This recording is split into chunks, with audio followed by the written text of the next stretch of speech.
সূর্যের আলো ও গরম বাতাসের সংস্পর্শে এসে সানস্ট্রোকে আক্রান্ত হতে পারেন। হিট স্ট্রোকের কারণে শরীরের তাপমাত্রা দ্রুত বাড়তে থাকে। হিট স্ট্রোকের কারণে শরীরে পানিশূন্যতার সমস্যা বেড়ে যায়।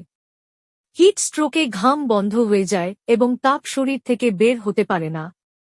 শরীরে ক্র্যাম্প দেখা দিতে পারে এবং দুর্বলতা বাড়তে থাকে। হিট স্ট্রোক এলে অজ্ঞান হয়ে যাওয়া এবং মাথা ঘুরতে শুরু করে। ব্যক্তি বিভ্রান্ত হয়ে পড়ে এবং তার মানসিক অবস্থাও প্রভাবিত হয়। হিট স্ট্রোকে আক্রান্ত হলে শরীর গরম এবং লাল হয়ে উঠবে কিন্তু ঘাম হবে না। সেই সঙ্গে হৃদস্পন্দন দ্রুত বৃদ্ধি পাবে। শ্বাসপ্রশ্বাস দ্রুত বাড়তে থাকবে।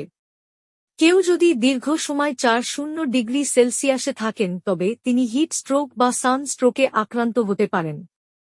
হিট স্ট্রোকের কারণে ক্ষতিগ্রস্ত হতে পারে শরীরের অনেক গুরুত্বপূর্ণ অঙ্গ।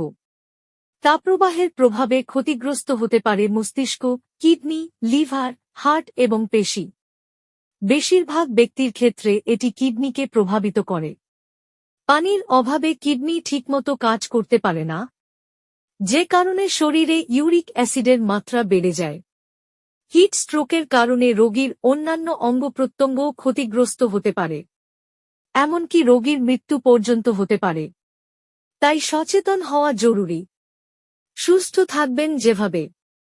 গরমে হিট স্ট্রোক থেকে বাঁচার জন্য আপনাকে বেশি করে পানি পান করতে হবে। সেই সঙ্গে পান করতে হবে বেশি করে ফলের রস এবং ওরসালাইন। তবে দিনে 2টির বেশি স্যালাইন পান করবেন না। ওরসালাইন তৈরির আগে প্যাকেটের গায়ে লেখা নির্দেশনা মেনে তবেই তৈরি করুন।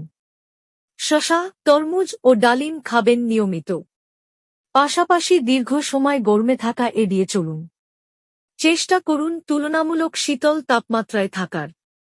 পোশাক হিসেবে সুতির ঢিলেঢালা জামা ব্যবহার করুন।